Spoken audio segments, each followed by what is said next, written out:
All right, so I moved the eyes in the last video and then continued with my refined paint. And this is what it looks like without the base paint layer. This is what it looks like with the base paint layer. This is what it looks like on just the base paint layer. So we're making a lot of difference. But when you look at it in the navigator, it doesn't seem like we're doing all that much, right? We're just covering a little bit. So now, once you have your focal points kind of where you want them, I'm going to just plane down the bottom of this nose a little bit, then you can start tackling the whole thing. And though you're just required to show base paint and refined paint in order to get full credit for this, the ideal would be to finish off everything so that everything feels like it's at the same level, right? But now that you've controlled your focal points, or at least have addressed them somewhat, I need to work on the lips a little bit still. There's a lot more freedom we can have with the rest of the composition. And that's what this is supposed to remind me of. Right? Not just the crazy colors, but the kind of scratchy surface. They don't need to be such measured, quick brush strokes. They can be sloppier, more chaotic.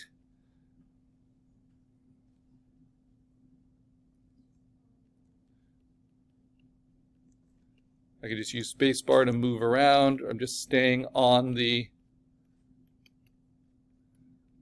brush tool, right? And just using Option to steal colors.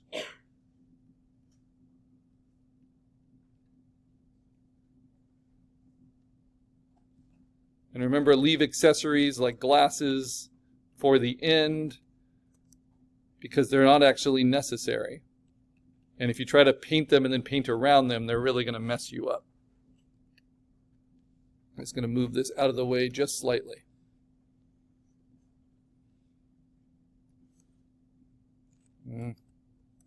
There we go. And I'm going to try to work maybe at this level. This is at 30% zoomed in. So still pretty far out because this is a fairly quick sketch. But I want that energy. I want to see if I can get all those things in there that I wanted. Around the lips.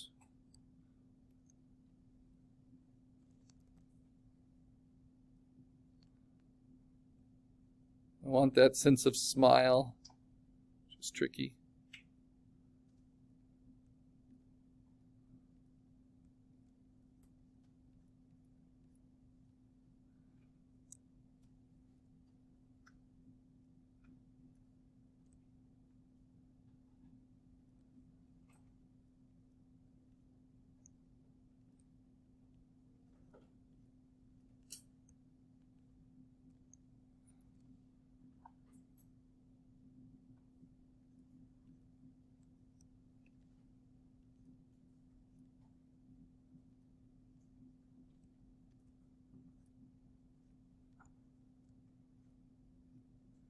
There we go. All right.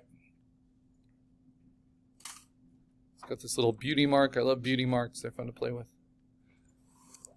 I like them so much I add a whole bunch to whoever I'm painting.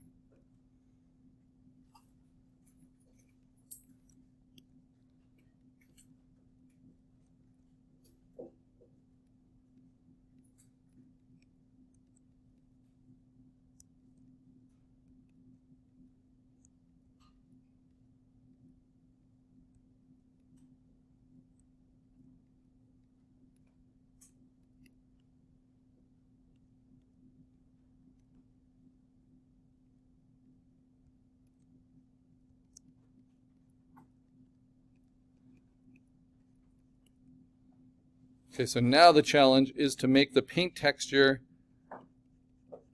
as interesting everywhere as it is in my focal points.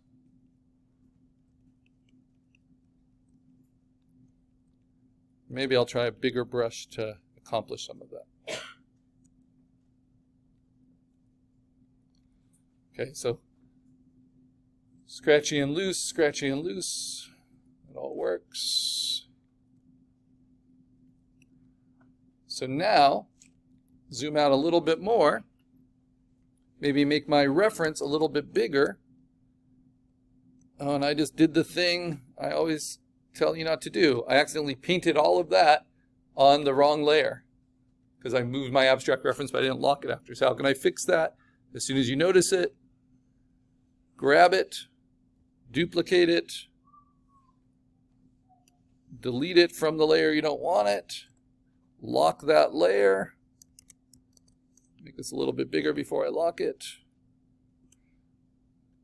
and then merge them together so they're all in one place.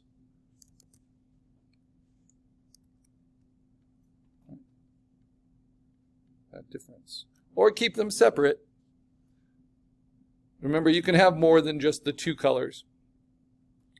Keeping them separate might be kind of interesting, because watch what I can do if they're separate.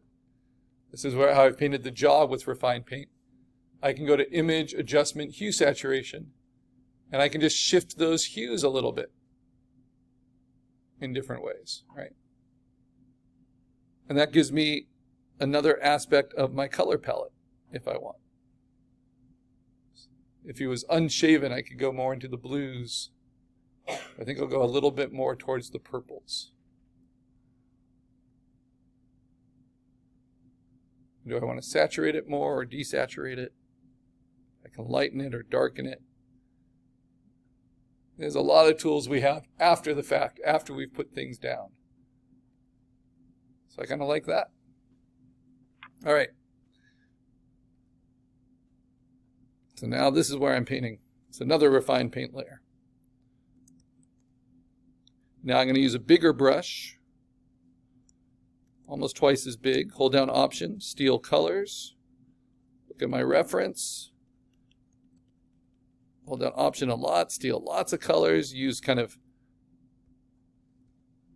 one thing I can learn from William de Kooning here is to use kind of every color everywhere.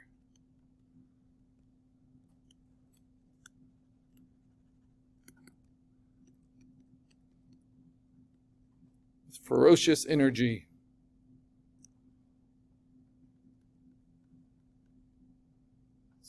What I can also learn from other abstract expressionist painters, Helen Frankenthaler, Joan Mitchell, Jackson Pollock. It's more about the intention behind your mark than the mark itself.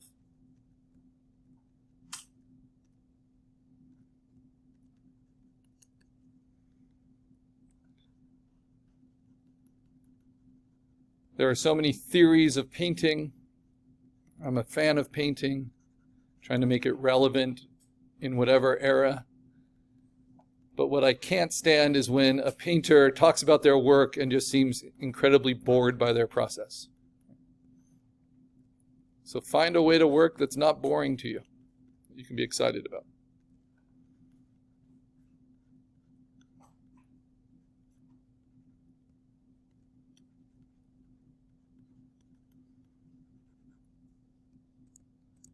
For me, only using reds and a red crown is pretty boring.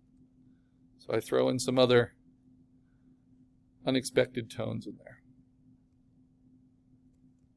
Just because it's physically boring for me just to render something. I did enough of that in art school.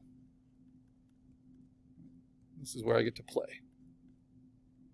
This is your chance to play with your subject matter. Even if you're doing a Mother's Day portrait for your very respected mother, you should feel free to make her skin green, and she'll get a kick out of it.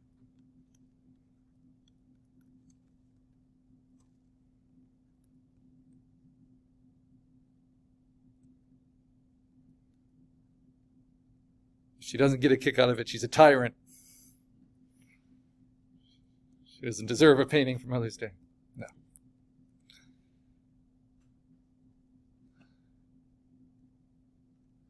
Also, as we're getting into our final project, you got to realize the gift of personal projects, right?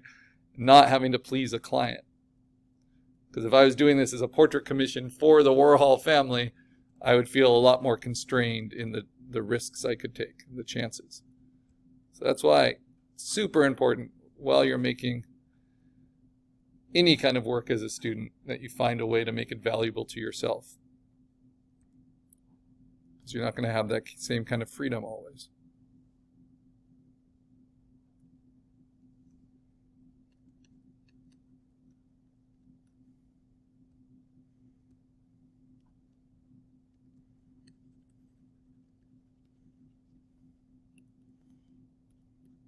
Now, every once in a while, to get kind of an interesting look, since this is such a visually boring part of the painting and of the reference, I might change brushes.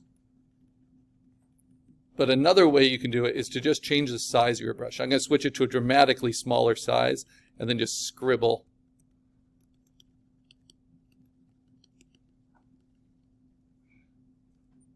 And then dramatically change the size.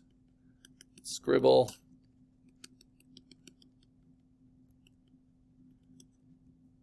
And remember, this is not on my base painting layer, so I'm not risking anything here. It can always be stripped away if needed.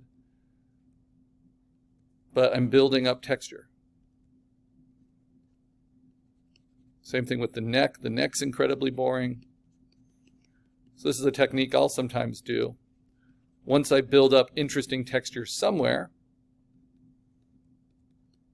I'm trying to do that here.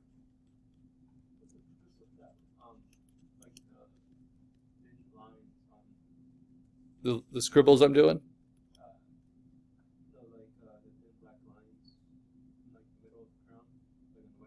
Right here?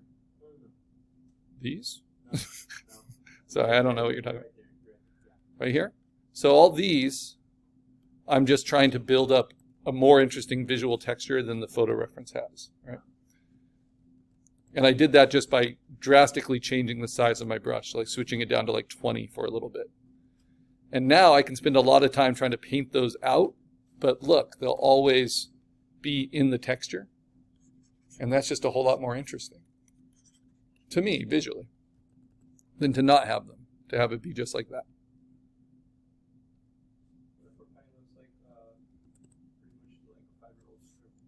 Yeah, well, that's kind of like what this is, right?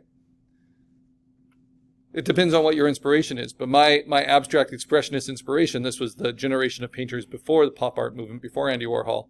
They were all about trying to go against their artistic training, and they were looking at the artwork of the insane, and they were looking at the artwork of children, and they were looking for what they felt was like free and uninhibited mark making. And so there's a reason it looks like, rubbing poop on a wall as a 3-year-old. That's kind of what they were trying to key into here. And that's why there'll be like cigarette butts and beer bottle caps and tar and bubble gum in these paintings. Because they're just trying everything. I'm not saying it's mentally healthy, but it makes visually interesting artwork. And the most famous of these painters did kill themselves. So Jackson Pollock, Mark Rothko. Sometimes they take others with them. It's drama. It's poetry we can see.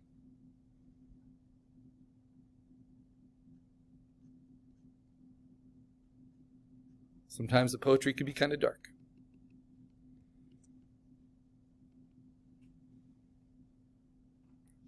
Let's see.